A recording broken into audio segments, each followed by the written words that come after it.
ولادت با سعادت اور حیات طیبہ کے 40 سال۔ ولادت با سعادت۔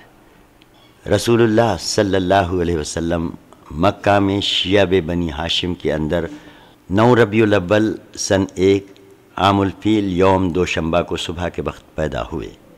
اس وقت نوشیروان کی تخت نشینی کا 40واں سال تھا اور 20 یا 22 اپریل 571 عیسوی کی تاریخ تھی۔ علامہ محمد سلیمان صاحب سلمان منصور پوری رحمۃ اللہ علیہ اور محمود پاشا فلکی کی تحقیق یہی ہے۔ ابن سعد کی روایت ہے کہ رسول اللہ صلی اللہ علیہ وسلم کی والدہ نے فرمایا، جب آپ کی ولادت ہوئی تو میرے جسم سے ایک نور نکلا جس سے ملک شام کے محل روشن ہو گئے۔ امام احمد نے حضرت ارباز بن ساریہ سے بھی تقریباً اسی مضمون کی ایک روایت نقل فرمائی ہے۔ بعض روایتوں میں بتایا گیا ہے کہ ولادت کے وقت بعض واقعات نبوت کے پیش خیمے کے طور پر ظہور پذیر ہوئے، یعنی ایوان کسریٰ کے 14 کنگورے گر گئے، یہ مجوس کا آتش کدہ ٹھنڈا ہو گیا، بحیر سادہ خشک ہو گیا اور اس کے گرجے منہدم ہو گئے۔ یہ بیہقی کی روایت ہے، لیکن محمد غزالی نے اس کو درست تسلیم نہیں کیا ہے۔ ولادت کے بعد آپ کی والدہ نے عبد المطلب کے پاس پوتے کی خوشخبری بھجوائی۔ وہ شاداں و فرحاں تشریف لائے اور آپ کو خانہ کعبہ میں لے جا کر اللہ تعالیٰ سے دعا کی اور اس کا شکریہ ادا کیا اور آپ کا نام محمد تجویز کیا۔ یہ نام عرب میں معروف نہ تھا۔ پھر عرب دستور کے مطابق 7ویں دن ختنہ کیا۔ آپ کو آپ کی والدہ کے بعد سب سے پہلے ابو لہب کی لونڈی سویبہ نے دودھ پلایا۔ اس وقت اس کی گود میں جو بچہ تھا اس کا نام مسروح تھا۔ سویبہ نے آپ سے پہلے حضرت حمزہ بن عبد المطلب کو اور آپ کے بعد ابو سلمہ بن عبد الاسد مخزومی کو بھی دودھ پلایا تھا۔ بنی سعد میں عرب کے شہری باشندوں کا دستور تھا کہ وہ اپنے بچوں کو شہری امراض سے دور رکھنے کے لیے دودھ پلانے والی بدوی عورتوں کے حوالے کر دیا کرتے تھے تاکہ ان کے جسم طاقتور اور اعصاب مضبوط ہوں اور اپنے گہوارے ہی سے خالص اور ٹھوس عربی زبان سیکھ لیں۔ اسی دستور کے مطابق عبد المطلب نے دودھ پلانے والی دایا تلاش کی اور نبی کریم صلی اللہ علیہ وسلم کو حضرت حلیمہ بنت ابی زویب کے حوالے کیا۔ یہ قبیلہ بنی سعد بن بکر کی ایک خاتون تھی۔ ان کے شوہر کا نام حارث بن عبد العزی اور کنیت ابو کبشہ تھی اور وہ بھی قبیلہ بنی سعد سے تعلق رکھتے تھے۔ حارث کی اولاد کے نام یہ ہیں جو رضاعت کے تعلق سے رسول اللہ صلی اللہ علیہ وسلم کے بھائی بہن تھے: عبداللہ، انیسہ، حذافہ یا جزامہ۔ انہی کا لقب شیمہ تھا اور اسی نام سے وہ زیادہ مشہور ہوئیں۔ یہ رسول اللہ صلی اللہ علیہ وسلم کو گود کھلایا کرتی تھیں۔ ان کے علاوہ ابو سفیان بن حارث بن عبد المطلب جو رسول اللہ صلی اللہ علیہ وسلم کے چچیرے بھائی تھے، وہ بھی حضرت حلیمہ کے واسطے سے آپ کے رضائی بھائی تھے۔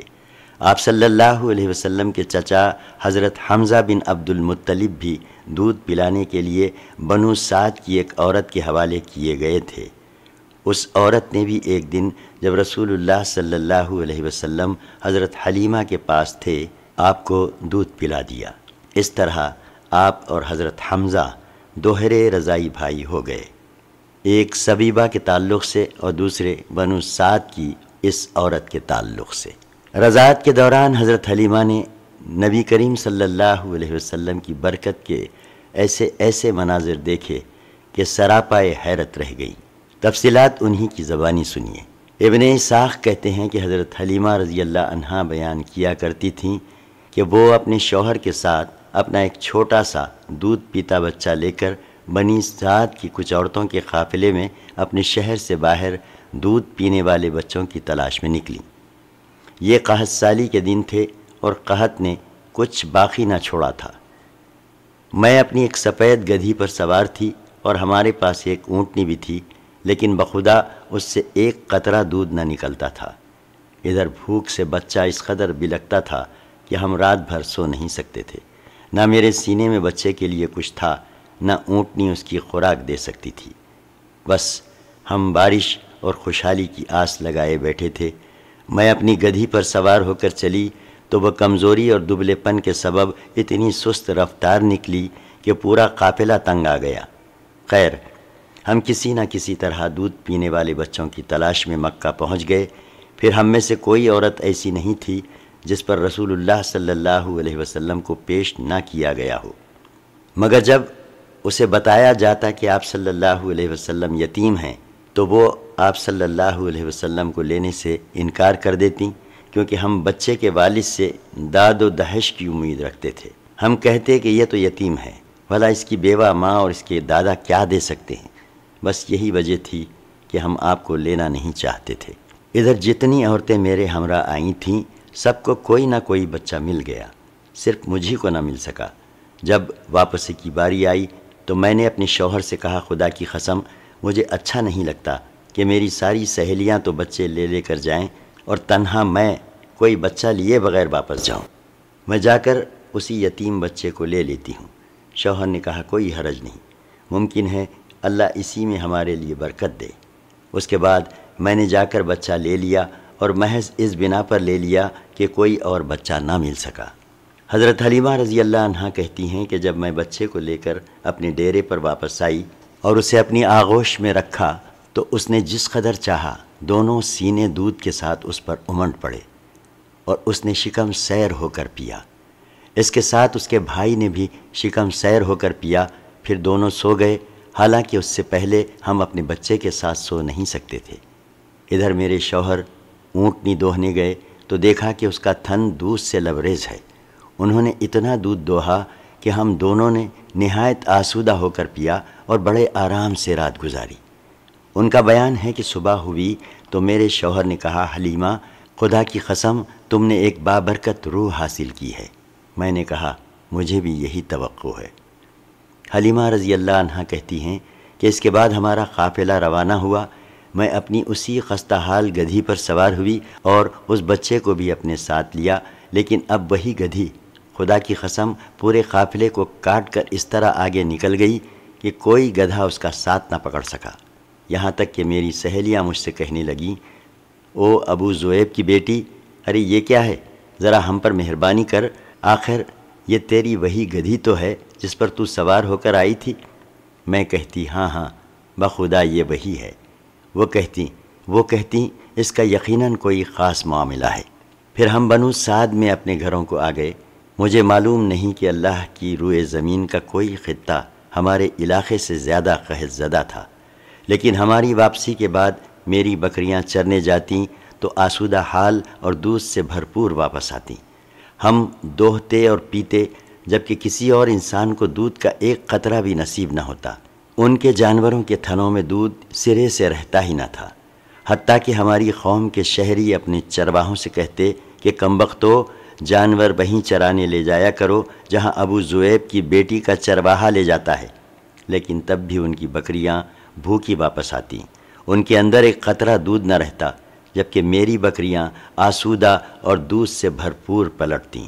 اس طرح ہم اللہ کی طرف سے مسلسل اضافے اور خیر کا مشاہدہ کرتے رہے، یہاں تک کہ اس بچے کے 2 سال پورے ہو گئے اور میں نے دودھ چھڑا دیا۔ یہ بچہ دوسرے بچے کے مقابلے میں اس طرح بڑھ رہا تھا کہ 2 سال پورے ہوتے ہوتے وہ کڑا اور گٹھیلا ہو چلا۔ اس کے بعد ہم اس بچے کو اس کی والدہ کے پاس لے گئے، لیکن ہم اس کی جو برکت دیکھتے آئے تھے، اس کی وجہ سے ہماری انتہائی خواہش یہی تھی کہ وہ ہمارے پاس رہے۔ چنانچہ ہم نے اس کی ماں سے گفتگو کی۔ میں نے کہا، کیوں نہ آپ میرے بچے کو میرے پاس ہی رہنے دیں کہ ذرا مضبوط ہو جائے، کیونکہ مجھے اس کے متعلق مکہ کی وبا کا خطرہ ہے۔ غرض ہمارے مسلسل اصرار پر انہوں نے بچہ ہمیں واپس دے دیا۔ واقعہ شق صدر۔ اس طرح رسول اللہ صلی اللہ علیہ وسلم مدت رضاعت ختم ہونے کے بعد بھی بنو سعد ہی میں رہے، یہاں تک کہ ولادت کے 4 یا 5ویں سال شق صدر یعنی سینہ مبارک چاک کیے جانے کا واقعہ پیش آیا۔ اس کی تفصیل حضرت انس رضی اللہ عنہ سے صحیح مسلم میں مروی ہے کہ رسول اللہ صلی اللہ علیہ وسلم کے پاس حضرت جبرائیل علیہ السلام تشریف لائے۔ آپ بچوں کے ساتھ کھیل رہے تھے۔ حضرت جبرائیل نے آپ کو پکڑ کر پٹخا اور سینہ چاک کر دل نکالا، پھر دل سے ایک لوتھڑا نکال کر فرمایا، یہ تم سے شیطان کا حصہ ہے۔ پھر دل کو ایک تشت میں زمزم کے پانی سے دھویا اور پھر اسے جوڑ کر اس کی جگہ لوٹا دیا۔ ادھر بچے دوڑ کر آپ صلی اللہ علیہ وسلم کی ماں یعنی دایا کے پاس پہنچے اور کہنے لگے محمد قتل کر دیا گیا۔ ان کے گھر کے لوگ چھٹ پٹ پہنچے، دیکھا تو آپ کا رنگ اترا ہوا تھا۔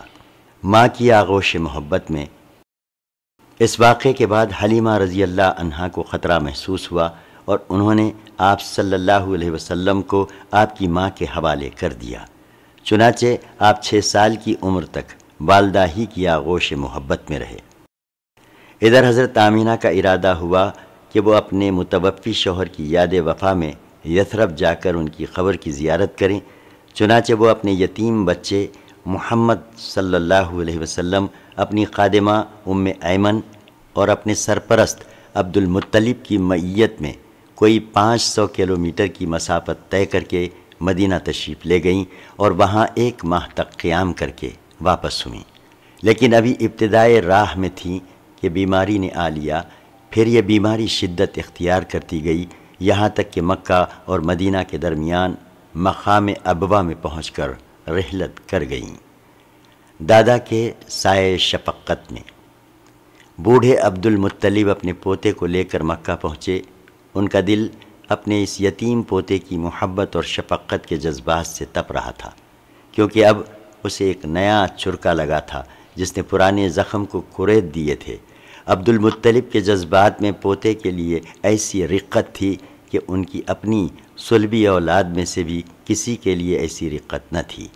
چنانچہ قسمت نے آپ کو تنہائی کے جس صحرا میں لا کھڑا کیا تھا، عبد المطلب اس میں آپ کو تنہا چھوڑنے کے لیے تیار نہ تھے، بلکہ آپ کو اپنی اولاد سے بھی بڑھ کر چاہتے اور بڑوں کی طرح ان کا احترام کرتے تھے۔ ابن ہشام کا بیان ہے کہ عبد المطلب کے لیے خانہ کعبہ کے سائے میں فرش بچھایا جاتا، ان کے سارے لڑکے فرش کے ارد گرد بیٹھ جاتے۔ عبد المطلب تشریف لاتے تو فرش پر بیٹھتے۔ ان کی عظمت کے پیش نظر ان کا کوئی لڑکا فرش پر نہ بیٹھتا، لیکن رسول اللہ صلی اللہ علیہ وسلم تشریف لاتے تو فرش ہی پر بیٹھ جاتے۔ ابھی آپ کم عمر بچے تھے۔ آپ کے چچا حضرات آپ کو پکڑ کر اتار دیتے، لیکن جب عبد المطلب انہیں ایسا کرتے دیکھتے تو فرماتے میرے اس بیٹے کو چھوڑ دو، بخدا اس کی شان نرالی ہے۔ پھر انہیں اپنے ساتھ اپنے فرش پر بٹھا لیتے، اپنے ہاتھ سے پیٹھ سہلاتے اور ان کی نقل و حرکت دیکھ کر خوش ہوتے۔ آپ کی عمر ابھی 8 سال 2 مہینے 10 دن کی ہوئی تھی کہ دادا عبد المطلب کا بھی سائے شفقت اڑ گیا۔ ان کا انتقال مکہ میں ہوا اور وہ وفات سے پہلے آپ صلی اللہ علیہ وسلم کے چچا ابو طالب کو، جو آپ کے والد عبداللہ کے سگے بھائی تھے، آپ کی کفالت کی وصیت کر گئے تھے۔ شفیق چچا کی کفالت میں ابو طالب نے اپنے بھتیجے کا حق کفالت بڑی خوبی سے ادا کیا۔ آپ کو اپنی اولاد میں شامل کیا، بلکہ ان سے بھی بڑھ کر مانا، مزید اعزاز و احترام سے نوازا، 40 سال سے زیادہ عرصے تک قوت پہنچائی، اپنی حمایت کا سایہ دراز رکھا، اور آپ ہی کی بنیاد پر دوستی اور دشمنی کی مزید وضاحت اپنی جگہ آ رہی ہے۔ روئے مبارک سے فیضان بارہ کی طلب۔ ابن عساکر نے جلحمہ بن عرفتہ سے روایت کی ہے کہ میں مکہ آیا، لوگ قحط سے دوچار تھے۔ قریش نے کہا ابو طالب وادی قحط کا شکار ہے، بال بچے کال کی زد میں ہیں، چلیے بارش کی دعا کیجیے۔ ابو طالب ایک بچہ ساتھ لے کر برآمد ہوئے۔ بچہ ابر آلود سورج معلوم ہوتا تھا، جس سے گھنا بادل ابھی ابھی چھٹا ہو۔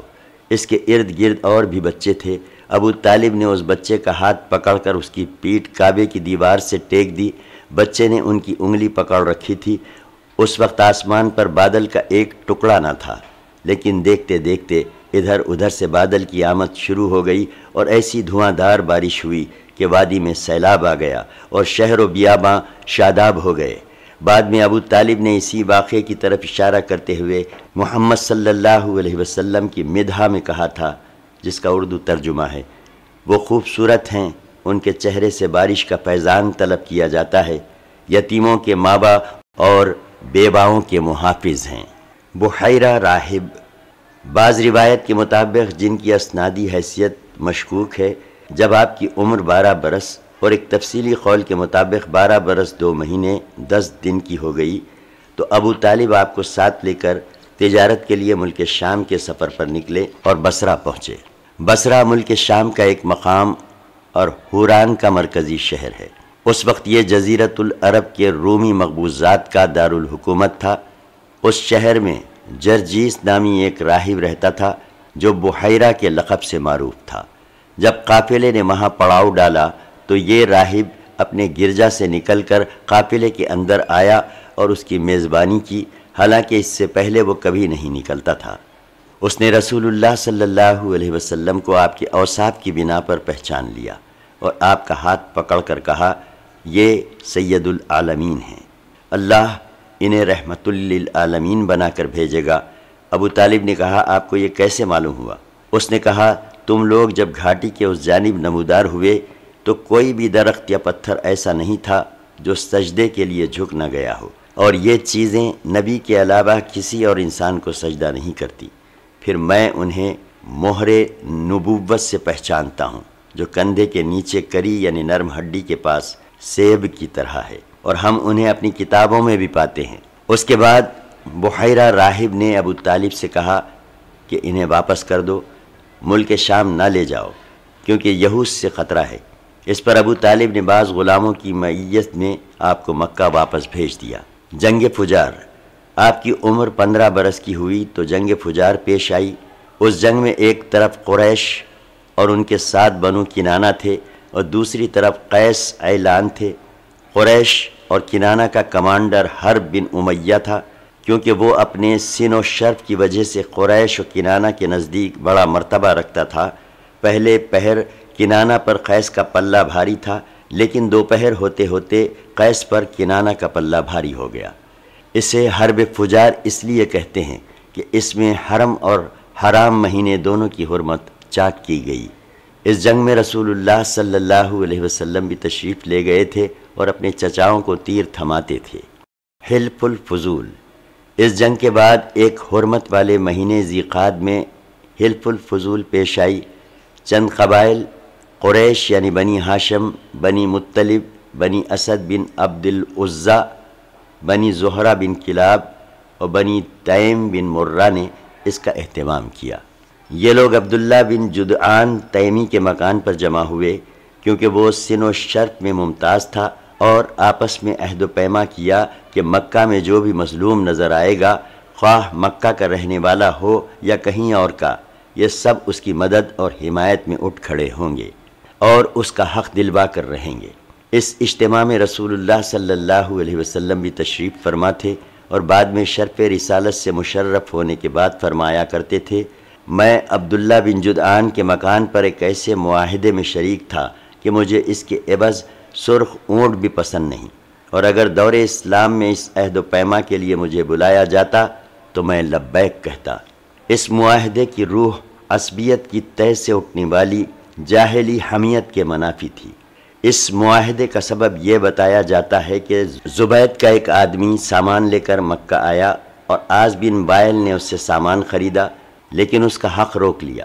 اس نے حلیف قبائل عبدالدار، مخزوم، جمح، سہم اور عدی سے مدد کی درخواست کی، لیکن کسی نے توجہ نہ دی۔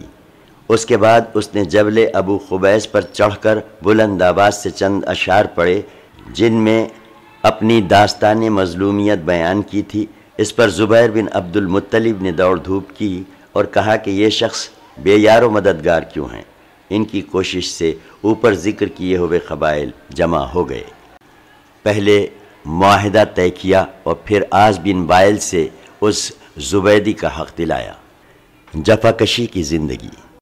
انفوان شباب میں رسول اللہ صلی اللہ علیہ وسلم کا کوئی معین کام نہ تھا، البتہ یہ خبر متواتر ہے کہ آپ بکریاں چراتے تھے۔ آپ صلی اللہ علیہ وسلم نے بنی سعد کی بکریاں چرائیں اور مکہ میں بھی۔ مکہ میں اہل مکہ کی بکریاں چند خیرات کے عوض چراتے تھے۔ 25 سال کی عمر ہوئی تو حضرت خدیجہ رضی اللہ عنہا کا مال لے کر تجارت کے لیے ملک شام تشریف لے گئے۔ ابن اسحاق کا بیان ہے کہ خدیجہ بنت خویلد ایک معزز، مالدار اور تاجر خاتون تھیں۔ لوگوں کو اپنا مال تجارت کے لیے دیتی تھیں اور مضاربت کے اصول پر ایک حصہ طے کر لیتی تھیں۔ پورا قبیلہ قریش ہی تاجر پیشہ تھا۔ جب انہیں رسول اللہ صلی اللہ علیہ وسلم کی راستگوئی، امانت اور مکارم اخلاق کا علم ہوا تو انہوں نے ایک پیغام کے ذریعے پیشکش کی کہ آپ ان کا مال لے کر تجارت کے لیے ان کے غلام میسرہ کے ساتھ ملک شام تشریف لے جائیں۔ وہ دوسرے تاجروں کو جو کچھ دیتی ہیں اس سے بہتر اجرت آپ کو دیں گی۔ آپ نے یہ پیشکش قبول کر لی اور ان کا مال لے کر ان کے غلام میسرہ کے ساتھ ملک شام تشریف لے گئے۔ حضرت خدیجہ رضی اللہ عنہا سے شادی۔ جب آپ مکہ واپس تشریف لائے اور حضرت خدیجہ رضی اللہ عنہا اپنے مال میں ایسی امانت و برکت دیکھی جو اس سے پہلے کبھی نہ دیکھی تھی، اور ادھر ان کے غلام میسرہ نے آپ کی شیریں اخلاق، بلند پایہ کردار، موضوع انداز فکر، راست گوئی اور امانت دارانہ طور طریق کے متعلق اپنے مشاہدات بیان کیے تو حضرت خدیجہ کو اپنا گم گشتہ گوہر مطلوب دستیاب ہو گیا۔ اس سے پہلے بڑے بڑے سردار اور رئیس ان سے شادی کے خواہاں تھے، لیکن انہوں نے کسی کا پیغام منظور نہ کیا۔ اب انہوں نے اپنے دل کی بات اپنی سہیلی نفیسہ بنت منبع سے کہی، اور نفیسہ نے جا کر نبی کریم صلی اللہ علیہ وسلم سے گفت و شنید کی۔ آپ صلی اللہ علیہ وسلم راضی ہو گئے اور اپنے چچاؤں سے اس معاملے میں بات کی۔ انہوں نے حضرت خدیجہ رضی اللہ عنہا کے چچا سے بات کی اور شادی کا پیغام دیا۔ اس کے بعد شادی ہو گئی۔ نکاح میں بنی ہاشم اور روثہ مضر شریک ہوئے۔ یہ ملک شام سے واپسی کے 2 مہینے کی بات ہے۔ آپ صلی اللہ علیہ وسلم نے مہر میں 20 اونٹ دیے۔ اس وقت حضرت خدیجہ رضی اللہ عنہا کی عمر 40 سال تھی اور وہ نسب و دولت اور سوجھ بوجھ کے لحاظ سے اپنی قوم کی سب سے معزز اور افضل خاتون تھیں۔ یہ پہلی خاتون تھیں جن سے رسول اللہ صلی اللہ علیہ وسلم نے شادی کی، اور ان کی وفات تک کسی دوسری خاتون سے شادی نہیں کی۔ ابراہیم کے علاوہ رسول اللہ صلی اللہ علیہ وسلم کی بقیہ تمام اولاد انہی کے بطن سے تھیں۔ سب سے پہلے قاسم پیدا ہوئے اور انہی کے نام پر آپ کی کنیت ابو القاسم پڑی۔ پھر زینب رضی اللہ عنہا، رقیہ رضی اللہ عنہا، ام کلثوم رضی اللہ عنہا، فاطمہ رضی اللہ عنہا اور عبداللہ پیدا ہوئے۔ عبداللہ کا لقب طیب اور طاہر تھا۔ آپ صلی اللہ علیہ وسلم کے سب بچے بچپن ہی میں انتقال کر گئے، البتہ بچیوں میں سے ہر ایک نے اسلام کا زمانہ پایا، مسلمان ہوئیں اور ہجرت کے شرف سے مشرف ہوئیں۔ لیکن حضرت فاطمہ رضی اللہ عنہا کے سوا باقی سب کا انتقال آپ کی زندگی ہی میں ہو گیا۔ حضرت فاطمہ رضی اللہ عنہا کی وفات آپ کے 6 ماہ بعد ہوئی۔ کعبے کی تعمیر اور حجر اسود کے تنازع کا فیصلہ۔ آپ صلی اللہ علیہ وسلم کی عمر کا 35واں سال تھا کہ قریش نے نئے سرے سے خانہ کعبہ کی تعمیر شروع کی۔ وجہ یہ تھی کہ کعبہ صرف خط سے کچھ اونچی 4 دیواری کی شکل میں تھا، لیکن حضرت اسماعیل علیہ السلام کے زمانے ہی سے اس کی بلندی 9 ہاتھ تھی اور اس پر چھت نہ تھی۔ اس کیفیت کا فائدہ اٹھاتے ہوئے کچھ چوروں نے اس کے اندر رکھا ہوا خزانہ چرا لیا۔ اس کے علاوہ اس کی تعمیر پر ایک طویل زمانہ گزر چکا تھا۔ عمارت خستگی کا شکار ہو چکی تھی اور دیواریں پھٹ گئی تھیں۔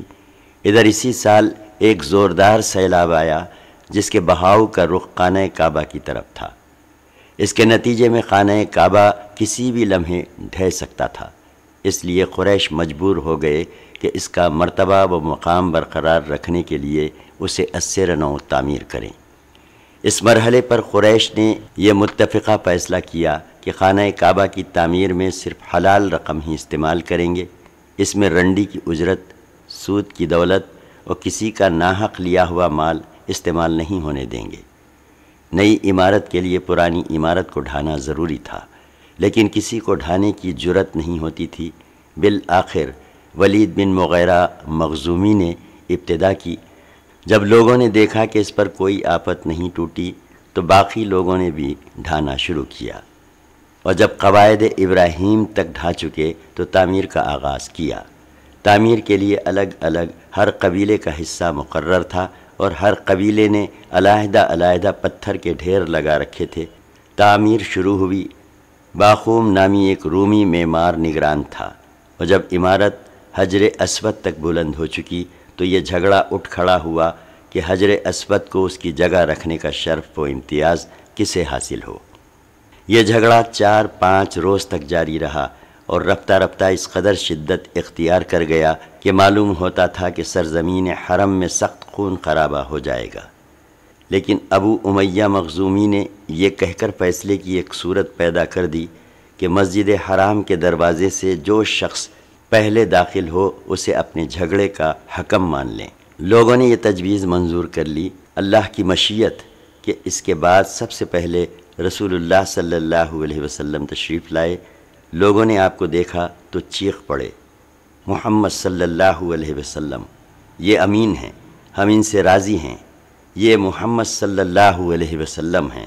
پھر جب آپ ان کے قریب پہنچے اور انہوں نے آپ کو معاملے کی تفصیل بتائی تو آپ نے ایک چادر طلب کی، بیچ میں حجر اسود رکھا اور متنازع قبائل کے سرداروں سے کہا کہ آپ سب حضرات چادر کا کنارہ پکڑ کر اوپر اٹھائیں۔ انہوں نے ایسا ہی کیا۔ جب چادر حجر اسود کے مقام تک پہنچ گئی تو آپ نے اپنے دست مبارک سے حجر اسود کو اس کی مقررہ جگہ پر رکھ دیا۔ یہ بڑا معقول فیصلہ تھا، اس پر ساری قوم راضی ہو گئی۔ ادھر قریش کے پاس مال حلال کی کمی پڑ گئی، اس لیے انہوں نے شمال کی طرف کعبہ کی لمبائی تقریباً 6 ہاتھ کم کر دی۔ یہی ٹکڑا حجر اور حتیم کہلاتا ہے۔ اس دفعہ قریش نے کعبے کا دروازہ زمین سے خاصا بلند کر دیا تاکہ اس میں وہی شخص داخل ہو سکے جسے وہ اجازت دیں۔ جب دیواریں 15 ہاتھ بلند ہو گئیں تو اندر 6 ستون کھڑے کر کے اوپر سے چھت ڈال دی گئی اور کعبہ اپنی تکمیل کے بعد قریب چوکور شکل کا ہو گیا۔ اب خانہ کعبہ کی بلندی 15 میٹر ہے۔ حجر اسود والی دیوار اور اس کے سامنے کی دیوار یعنی جنوبی اور شمالی دیواریں 10 میٹر ہیں۔ حجر اسود مطاف کی زمین سے 1.5 میٹر کی بلندی پر ہے۔ دروازے والی دیوار اور اس کے سامنے کی دیوار یعنی پورب اور پچھم کی دیواریں 12 میٹر ہیں۔ دروازہ زمین سے 2 میٹر بلند ہے۔ دیوار کے گرد نیچے ہر 4 جانب سے ایک بڑے ہوئے کرسی نما ضلع کا گھیرا ہے جس کی اوسط اونچائی 25 سینٹی میٹر اور اوسط چوڑائی 30 سینٹی میٹر ہے۔ اسے شاذ رواں کہتے ہیں۔ یہ بھی دراصل بیت اللہ کا جز ہے، لیکن قریش نے اسے بھی چھوڑ دیا تھا۔ نبوت سے پہلے کی اجمالی سیرت، نبی کریم صلی اللہ علیہ وسلم کا وجود ان تمام خوبیوں اور کمالات کا جامع تھا جو متفرق طور پر لوگوں کے مختلف طبقات میں پائے جاتے ہیں۔ آپ صلی اللہ علیہ وسلم اصابت فکر، دوربینی اور حق پسندی کا بلند مینار تھے۔ آپ صلی اللہ علیہ وسلم کو حسن فراست، پختگی فکر اور وسیلہ و مقصد کی درستگی سے حظ وافر عطا ہوا تھا۔ آپ صلی اللہ علیہ وسلم اپنی طویل خاموشی سے مسلسل غور و خوض، دائمی تفکیر اور حق کی کرید میں مدد لیتے تھے۔ آپ صلی اللہ علیہ وسلم نے اپنی شاداب عقل اور روشن فطرت سے زندگی کے صیغے، لوگوں کے معاملات اور جماعتوں کے احوال کا مطالعہ کیا، اور جن خرافات میں یہ سب لطف تھیں ان سے سخت بیزاری محسوس کی۔ چنانچہ آپ صلی اللہ علیہ وسلم نے ان سب سے دامن کش رہتے ہوئے پوری بصیرت کے ساتھ لوگوں کے درمیان زندگی کا سفر طے کیا، یعنی لوگوں کا جو کام اچھا ہوتا اس میں شرکت فرماتے، ورنہ اپنی مقررہ تنہائی کی طرف پلٹ جاتے۔ چنانچہ آپ صلی اللہ علیہ وسلم نے شراب کو کبھی منہ نہ لگایا، آستانوں کا ذبیحہ نہ کھایا، اور بتوں کے لیے منائے جانے والے تہوار اور میلوں ٹھیلوں میں کبھی شرکت نہ کی۔ آپ کو شروع ہی سے ان باطل معبودوں سے اتنی نفرت تھی کہ ان سے بڑھ کر آپ کی نظر میں کوئی چیز مبغوض نہ تھی، حتیٰ کہ لات و عزیٰ کی قسم سننا بھی آپ کو گوارا نہ تھا۔ اس میں شبہ نہیں کہ تقدیر نے آپ پر حفاظت کا سایہ ڈال رکھا تھا۔ چنانچہ جب بعض دنیاوی تمتعات کے حصول کے لیے نفس کے جذبات متحرک ہوئے یا بعض ناپسندیدہ رسم و رواج کی پیروی پر طبیعت آمادہ ہوئی تو عنایت ربانی دخیل ہو کر رکاوٹ بن گئی۔ ابن اسیر کی ایک روایت ہے کہ رسول اللہ صلی اللہ علیہ وسلم نے فرمایا، اہل جاہلیت جو کام کرتے تھے مجھے 2 دفعہ کے علاوہ کبھی ان کا خیال نہیں گزرا لیکن ان دونوں میں سے بھی ہر دفعہ اللہ تعالیٰ نے میرے اور اس کام کے درمیان رکاوٹ ڈال دی۔ اس کے بعد پھر کبھی مجھے اس کا خیال نہ گزرا، یہاں تک کہ اللہ نے مجھے اپنی پیغمبری سے مشرف فرما دیا۔ ہوا یہ کہ جو لڑکا بالائی مکہ میں میرے ساتھ بکریاں چرایا کرتا تھا، اس سے ایک رات میں نے کہا کیوں نہ تم میری بکریاں دیکھو اور میں مکہ جا کر دوسرے جوانوں کی طرح وہاں کی شبانہ قصہ گوئی کی محفل میں شرکت کر لوں۔ اس نے کہا ٹھیک ہے۔ اس کے بعد میں نکلا اور ابھی مکہ کے پہلے ہی گھر کے پاس پہنچا تھا کہ باجے کی آواز سنائی پڑی۔ میں نے دریافت کیا کہ کیا ہے؟ لوگوں نے بتلایا فلاں کی فلاں سے شادی ہے۔ میں سننے بیٹھ گیا اور اللہ نے میرا کان بند کر دیا اور میں سو گیا۔ پھر سورج کی تمازت ہی سے میری آنکھ کھلی اور میں اپنے ساتھی کے پاس واپس چلا گیا۔ اس کے پوچھنے پر میں نے تفصیلات بتائیں۔ اس کے بعد ایک رات پھر میں نے یہی بات کہی اور مکہ پہنچا۔ پھر اسی رات کی طرح کا واقعہ پیش آیا۔ اس کے بعد پھر کبھی غلط ارادہ نہ ہوا۔ صحیح بخاری میں حضرت جابر بن عبداللہ سے مروی ہے کہ جب کعبہ تعمیر کیا گیا تو نبی کریم صلی اللہ علیہ وسلم اور حضرت عباس رضی اللہ عنہ پتھر ڈھو رہے تھے۔ حضرت عباس رضی اللہ عنہ نے نبی کریم صلی اللہ علیہ وسلم سے کہا اپنا تہبند اپنے کندھے پر رکھ لو، پتھر سے حفاظت رہے گی۔ لیکن آپ زمین پر جا گرے، نگاہیں آسمان کی طرف اٹھ گئیں۔ افاقہ ہوتے ہی آواز لگائی میرا تہبند، میرا تہبند، اور آپ کا تہبند آپ کو باندھ دیا گیا۔ ایک روایت کے الفاظ یہ ہیں کہ اس کے بعد آپ کی شرمگاہ کبھی نہیں دیکھی گئی۔ نبی کریم صلی اللہ علیہ وسلم اپنی قوم میں شیریں کردار، فاضلانہ اخلاق اور کریمانہ عادات کے لحاظ سے ممتاز تھے۔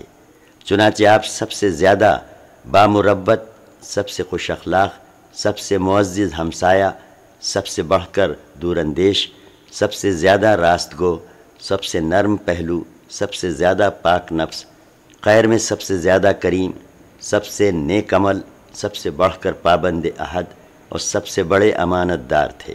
حتیٰ کہ آپ کی قوم نے آپ کا نام ہی امین رکھ دیا تھا، کیونکہ آپ احوال صالحہ اور خصال حمیدہ کا پیکر تھے۔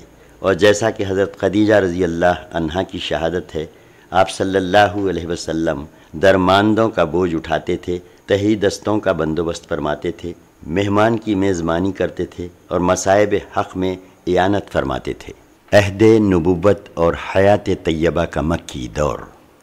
دعوت کے ادوار و مراحل۔ ہم نبی کریم صلی اللہ علیہ وسلم کی پیغمبرانہ زندگی کو دو حصوں میں تقسیم کر سکتے ہیں جو ایک دوسرے سے مکمل طور پر نمایاں اور ممتاز تھے۔ وہ دونوں حصے یہ ہیں: ایک مکی زندگی تقریباً 13 سال، دو مدنی زندگی 10 سال۔ پھر ان میں سے ہر حصہ کئی مرحلوں پر مشتمل ہے اور یہ مرحلے بھی اپنی خصوصیات کے اعتبار سے ایک دوسرے سے مختلف اور ممتاز ہیں۔ اس کا اندازہ آپ کی پیغمبرانہ زندگی کے دونوں حصوں میں پیش آنے والے مختلف حالات کا گہرائی سے جائزہ لینے کے بعد ہو سکتا ہے۔ مکی زندگی 3 مرحلوں پر مشتمل تھی۔ ایک پس پردہ دعوت کا مرحلہ 3 برس، 2 اہل مکہ میں کھلم کھلا دعوت و تبلیغ کا مرحلہ، چوتھے سال نبوت کے آغاز سے 10ویں سال کے اواخر تک، 3 مکہ کے باہر اسلام کی دعوت کی مقبولیت اور پھیلاؤ کا مرحلہ، 10ویں سال نبوت کے اواخر سے ہجرت مدینہ تک۔ مدنی زندگی کے مراحل کی تفصیل اپنی جگہ آ رہی ہے۔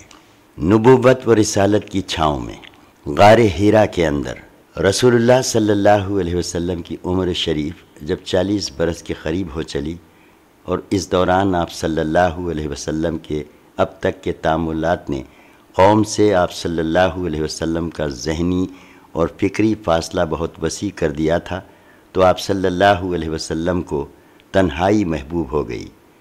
چنانچہ آپ صلی اللہ علیہ وسلم ستو اور پانی لے کر مکہ سے 2 میل دور کوہ حرا کے ایک غار میں جا رہتے۔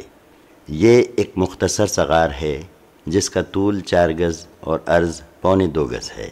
یہ نیچے کی جانب گہرا نہیں ہے، بلکہ ایک مختصر راستے کے بازو میں اوپر کی چٹانوں کے باہم ملنے سے ایک کوتل کی شکل اختیار کیے ہوئے ہے۔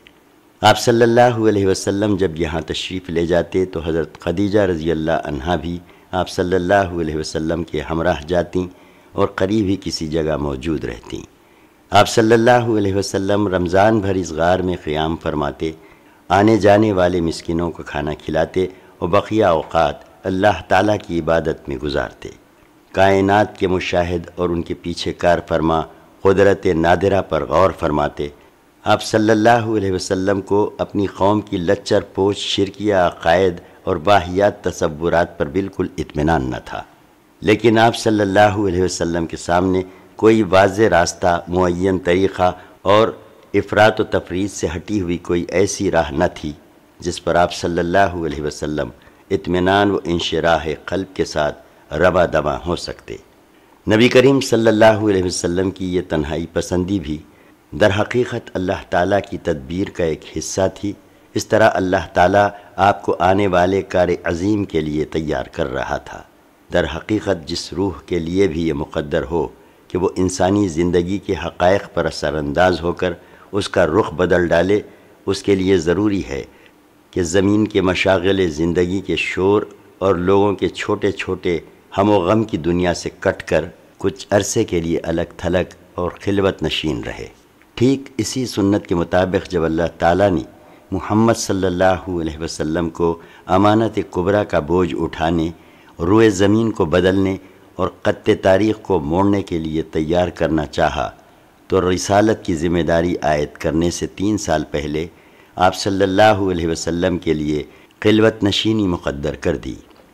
آپ صلی اللہ علیہ وسلم اس خلوت میں 1 ماہ تک کائنات کی آزاد روح کے ساتھ ہم سفر رہتے اور اس وجود کے پیچھے چھپے ہوئے غیب کے اندر تدبر فرماتے، تاکہ جب اللہ تعالیٰ کا اذن ہو تو اس غیب کے ساتھ تعامل کے لیے مستعد رہیں۔ جبرائیل وحی لاتے ہیں۔ جب آپ صلی اللہ علیہ وسلم کی عمر 40 برس ہو گئی اور یہی سن کمال ہے اور کہا جاتا ہے کہ یہی پیغمبروں کی بعثت کی عمر ہے، تو زندگی کے افق کے پار سے آثار نبوت چمکنا اور جگمگانا شروع ہوئے۔ یہ آثار خواب تھے۔ آپ صلی اللہ علیہ وسلم جو بھی خواب دیکھتے وہ سپیدہ صبح کی طرح نمودار ہوتا۔ اس حالت پر 6 ماہ کا عرصہ گزر گیا، جو مدت نبوت کا 40واں حصہ ہے، اور کل مدت نبوت 30 برس ہے۔ اس کے بعد جب حرا میں خلوت نشینی کا 3 سال آیا تو اللہ تعالیٰ نے چاہا کہ روئے زمین کے باشندوں پر اس کی رحمت کا فیضان ہو، چنانچہ اس نے آپ صلی اللہ علیہ وسلم کو نبوت سے مشرف کیا اور حضرت جبرائیل علیہ السلام قرآن مجید کے چند آیات لے کر آپ صلی اللہ علیہ وسلم کے پاس تشریف لائے۔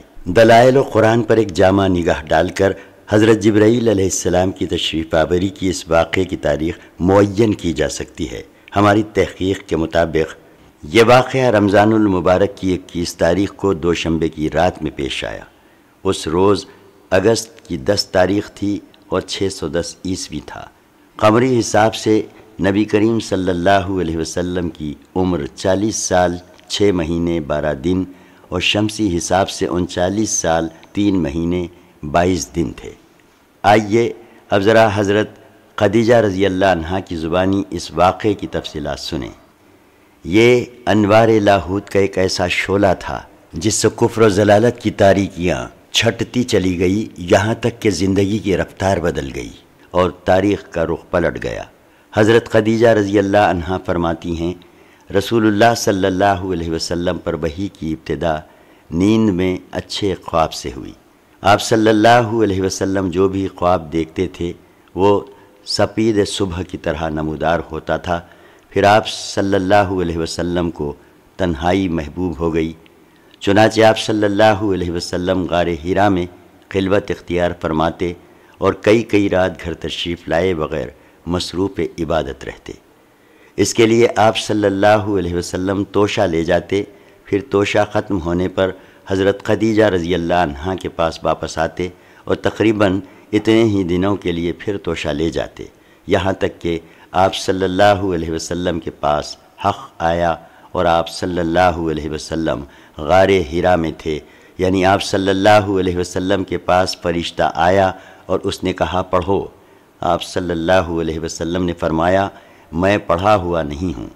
آپ صلی اللہ علیہ وسلم فرماتے ہیں کہ اس پر اس نے مجھے پکڑ کر اس زور سے دبایا کہ میری قوت نچوڑ دی، پھر چھوڑ کر کہا پڑھو۔ میں نے کہا میں پڑھا ہوا نہیں ہوں۔ اس نے دوبارہ پکڑ کر دبوچا، پھر چھوڑ کر کہا پڑھو۔ میں نے پھر کہا میں پڑھا ہوا نہیں ہوں۔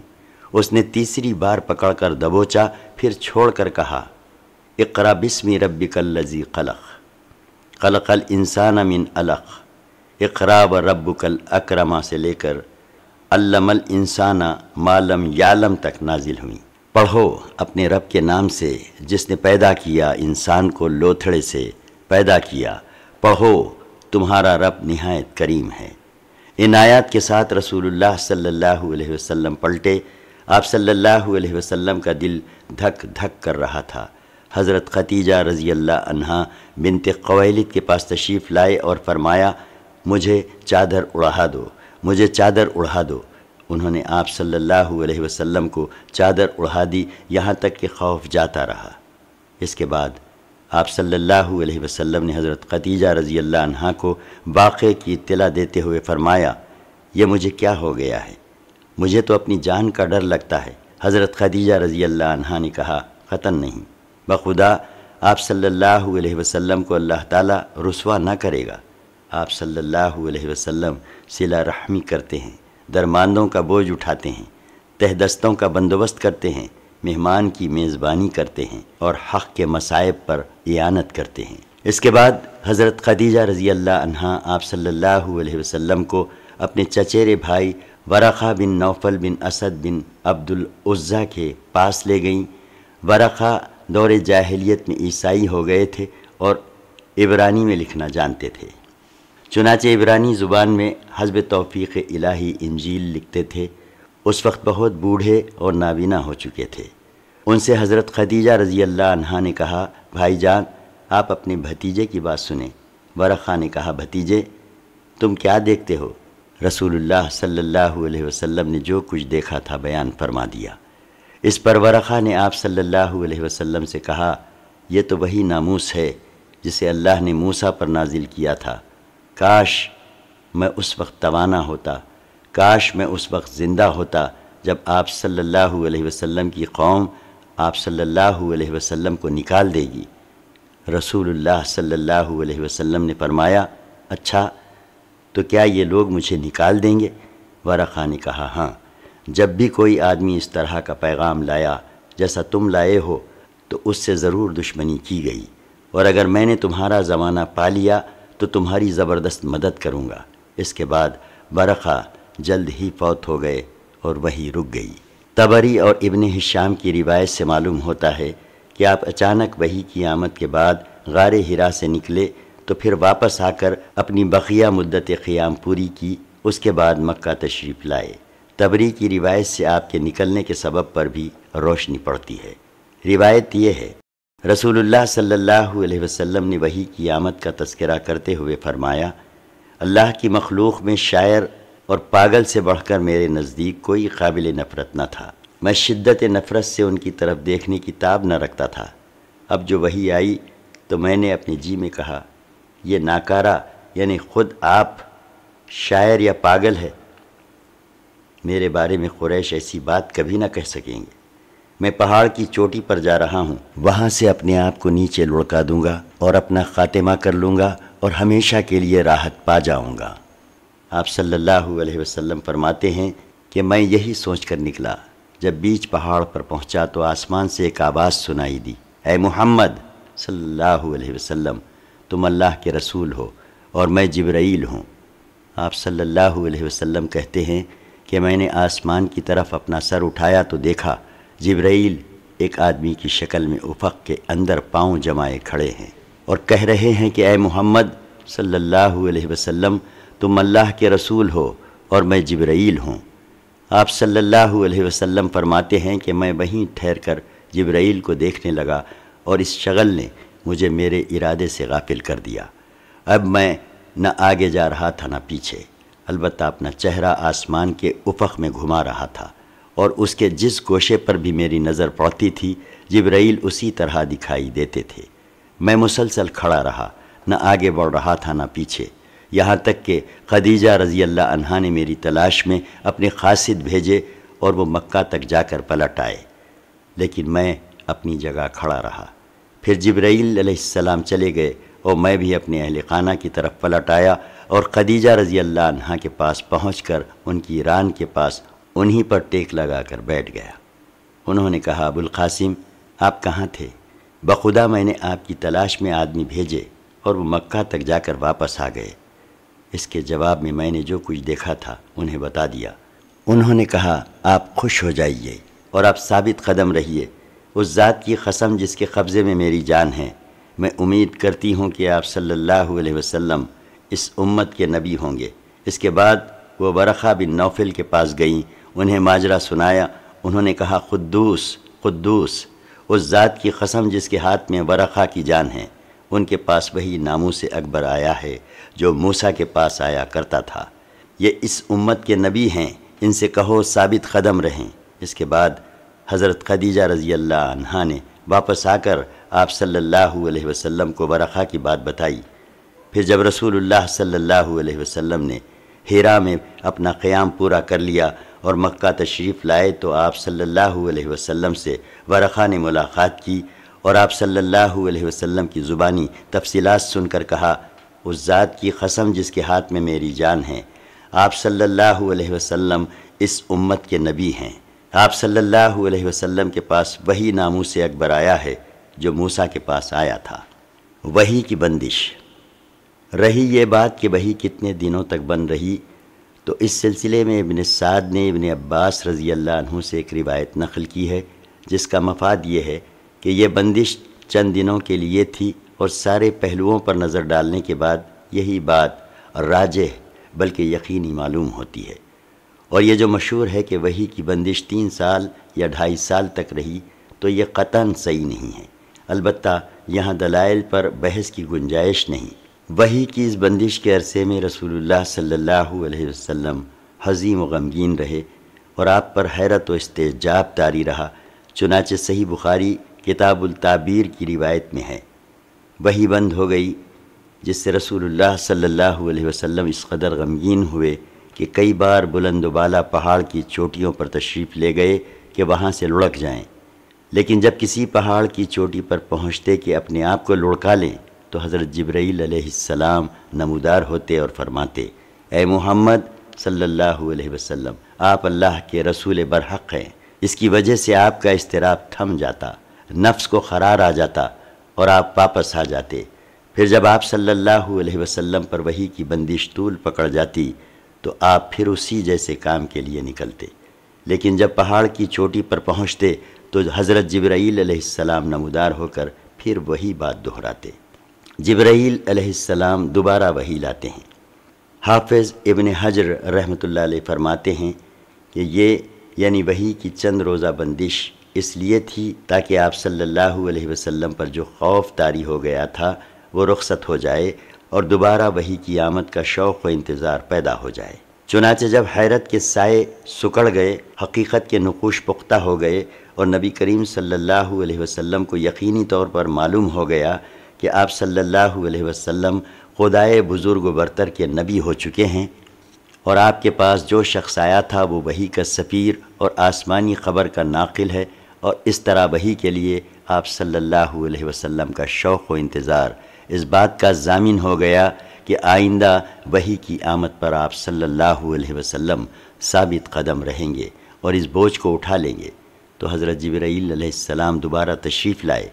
صحیح بخاری میں حضرت جابر بن عبداللہ رضی اللہ عنہ سے مروی ہے کہ انہوں نے رسول اللہ صلی اللہ علیہ وسلم کی زبانی بندش وحی کا واقعہ سنا۔ آپ صلی اللہ علیہ وسلم فرما رہے تھے، میں چلا جا رہا تھا کہ مجھے اچانک آسمان سے ایک آواز سنائی دی۔ میں نے آسمان کی طرف نگاہ اٹھائی تو کیا دیکھتا ہوں کہ وہی فرشتہ جو میرے پاس ہیرا میں آیا تھا آسمان و زمین کے درمیان ایک کرسی پر بیٹھا ہے۔ میں اس سے خوفزدہ ہو کر زمین کی طرف جا جھکا۔ پھر میں نے اپنے اہل خانہ کے پاس آ کر کہا، مجھے چادر اڑھا دو، مجھے چادر اڑھا دو۔ انہوں نے مجھے چادر اڑھا دی۔ اس کے بعد اللہ تعالیٰ نے یا ایہا المدثر سے لے کر والرجز فہجر تک نازل ہوئی، پھر نزول وحی میں گرمی آ گئی اور وہ پیا پے نازل ہونے لگی۔ وحی کی اقسام۔ اب ہم سلسلہ بیان سے ذرا ہٹ کر یعنی رسالت و نبوت کی حیات مبارکہ کی تفصیلات شروع کرنے سے پہلے وحی کی اقسام ذکر کر دینا چاہتے ہیں، کیونکہ یہ رسالت کا مصدر اور دعوت کی کمک ہے۔ علامہ ابن قیم رحمۃ اللہ علیہ نے وحی کے حسب ذیل مراتب ذکر کیے ہیں۔ ایک، سچا خواب، اسی سے نبی صلی اللہ علیہ وسلم کے پاس وحی کی ابتدا ہوئی۔ دوسرا، فرشتہ آپ کو دکھلائی دیے بغیر آپ کے دل میں بات ڈال دیتا تھا۔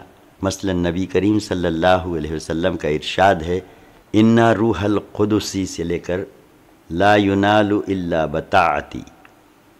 ترجمہ سنیے، روح القدس نے میرے دل میں یہ بات پھونکی کہ کوئی نفس مر نہیں سکتا یہاں تک کہ اپنا رزق پورا حاصل کر لے، پس اللہ سے ڈرو اور طلب میں اچھائی اختیار کرو، اور رزق کی تاخیر تمہیں اس بات پر آمادہ نہ کرے کہ تم اسے اللہ کی معصیت کے ذریعے تلاش کرو، کیونکہ اللہ کے پاس جو کچھ ہے وہ اس کی اطاعت کے بغیر حاصل نہیں کیا جا سکتا۔ تیسرا، فرشتہ نبی کریم صلی اللہ علیہ وسلم کے لیے آدمی کی شکل اختیار کر کے آپ کو مخاطب کرتا، پھر جو کچھ وہ کہتا آپ صلی اللہ علیہ وسلم یاد کر لیتے۔ اس صورت میں کبھی کبھی صحابہ رضی اللہ عنہم بھی فرشتے کو دیکھتے تھے۔ 4، آپ صلی اللہ علیہ وسلم کے پاس وحی کی گھنٹی ٹن ٹنانے کی طرح آتی تھی۔ وحی کی یہ سب سے سخت صورت ہوتی تھی۔ اس صورت میں فرشتہ آپ صلی اللہ علیہ وسلم سے ملتا تھا، اور وحی آتی تھی تو سخت جاڑے کے زمانے میں بھی آپ صلی اللہ علیہ وسلم کی پیشانی سے پسینہ پھوٹ پڑتا تھا، اور آپ صلی اللہ علیہ وسلم اونٹنی پر سوار ہوتے تو وہ زمین پر بیٹھ جاتی تھی۔ ایک بار اس طرح وحی آئی اور آپ صلی اللہ علیہ وسلم کی ران حضرت زید بن ثابت رضی اللہ عنہ کی ران پر تھی، تو ان پر اس قدر گراں بار ہوئی کہ معلوم ہوتا تھا کہ ران کچل جائے گی۔ 5، آپ فرشتے کو اس کی اصلی اور پیدائشی شکل میں دیکھتے تھے، اور اسی حالت میں وہ اللہ تعالیٰ کی حسب مشیت آپ صلی اللہ علیہ وسلم کی طرف وحی کرتا تھا۔ یہ صورت آپ صلی اللہ علیہ وسلم کے ساتھ 2 مرتبہ پیش آئی، جس کا ذکر اللہ تعالیٰ نے سورہ نجم میں فرمایا ہے۔ 6، وہ وحی جو آپ صلی اللہ علیہ وسلم پر معراج کی رات نماز کی فرضیت وغیرہ کے سلسلے میں اللہ تعالیٰ نے اس وقت فرمائی جب آپ صلی اللہ علیہ وسلم آسمانوں کے اوپر تھے۔ 7، فرشتے کے واسطے کے بغیر اللہ تعالیٰ کی آپ صلی اللہ علیہ وسلم سے براہ راست گفتگو، جیسے اللہ تعالیٰ نے موسیٰ علیہ السلام سے گفتگو فرمائی تھی۔ وحی کی یہ صورت موسیٰ علیہ السلام کے لیے نص قرآنی سے قطعی طور پر ثابت ہے، لیکن نبی کریم صلی اللہ علیہ وسلم کے لیے اس کا ثبوت قرآن کی بجائے معراج کی حدیثوں میں ہے۔ بعض لوگوں نے اس 8ویں شکل کا بھی اضافہ کیا ہے، یعنی اللہ تعالیٰ رو درو بغیر حجاب کے گفتگو کرے، لیکن یہ ایسی صورت ہے جس کے بارے میں سلف سے لے کر خلف تک اختلاف چلا آیا ہے۔ تبلیغ کا حکم اور اس کی مضمرات۔ سورۃ المدثر کی ابتدائی آیات یا ایھا المدثر سے وَلِرَبِّکَ فَاصْبِرْ تک میں نبی کریم صلی اللہ علیہ وسلم کو کئی حکم دیے گئے ہیں جو بظاہر تو بہت مختصر اور سادہ ہیں، لیکن حقیقتاً بڑے دور رس مقاصد پر مشتمل ہیں اور حقائق پر ان کے گہرے اثرات مرتب ہوتے ہیں۔ چنانچہ 1، انذار کی آخری منزل یہ ہے کہ عالم وجود میں اللہ کی مرضی کے خلاف جو بھی چل رہا ہو اسے اس کے پرخطر انجام سے آگاہ کر دیا جائے، اور وہ بھی اس طرح کے عذاب الہی کے خوف سے اس کے دل و دماغ میں ہلچل اور اتھل پتھل مچ جائے۔ 2، رب کی بڑائی و کبریائی بجا لانے کی آخری منزل یہ ہے کہ روئے زمین پر کسی اور کی کبریائی برقرار نہ رہنے دی جائے، بلکہ اس کی شوکت توڑ دی جائے اور اسے الٹ کر رکھ دیا جائے، یہاں تک کہ روئے زمین پر صرف اللہ کی بڑائی باقی رہے۔ 3، کپڑے کی پاکی اور گندگی سے دوری کی آخری منزل یہ ہے کہ ظاہر و باطن کی پاکی اور تمام شوائب و لباس سے نفس کی صفائی کے سلسلے میں اس حد تک کمال کو پہنچ جائیں جو اللہ کی رحمت کے گھنے سائے میں اس کی حفاظت و نگہداشت اور ہدایت و نور کے تحت ممکن ہے۔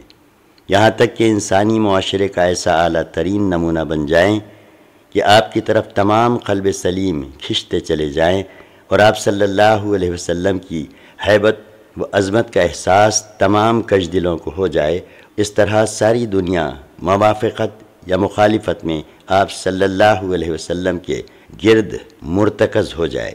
4 احسان کر کے اس پر کثرت نہ چاہنے کی آخری منزل یہ ہے کہ اپنی جد و جہد اور کارناموں کو بڑائی اور اہمیت نہ دیں، بلکہ ایک کے بعد دوسرے عمل کے لیے جد و جہد کرتے جائیں اور بڑے پیمانے پر قربانی اور جہد و مشقت کر کے اسے اس معنی میں فراموش کرتے جائیں کہ یہ ہمارا کوئی کارنامہ ہے، یعنی اللہ کی یاد اور اس کے سامنے جواب دہی کا احساس اپنی جہد و مشقت کے احساس پر غالب رہے۔ 5 آخری آیت میں اشارہ ہے کہ اللہ کی طرف دعوت کا کام شروع کرنے کے بعد معاندین کی جانب سے مخالفت، استہزاء، ہنسی اور ٹھٹے کی شکلوں میں ایذا رسانی سے لے کر آپ صلی اللہ علیہ وسلم کو اور آپ کے ساتھیوں کو قتل کرنے اور آپ صلی اللہ علیہ وسلم کے گرد جمع ہونے والے اہل ایمان کو نیست و نابود کرنے تک کی بھرپور کوششیں ہوں گی، اور آپ صلی اللہ علیہ وسلم کو ان سب سے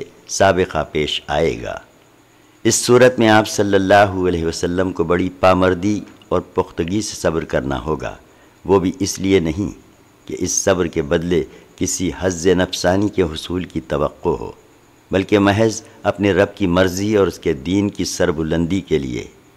ولی ربک فاصبر، اللہ اکبر، یہ احکامات اپنی ظاہری شکل میں کتنے سادہ اور مختصر ہیں، اور ان کے الفاظ کی بندش کتنی پرسکون اور پرکشش نغمگی لیے ہوئے ہے، لیکن عمل اور مقصد کے لحاظ سے یہ احکامات کتنے بھاری، کتنے باعظمت اور کتنے سخت ہیں، اور ان کے نتیجے میں کتنی سخت چومکھی آندھی بپا ہوگی جو ساری دنیا کے گوشے گوشے کو ہلا کر اور ایک کو دوسرے سے گتھ کر رکھ دے گی۔ انہی مذکورہ آیات میں دعوت و تبلیغ کا مواد بھی موجود ہے۔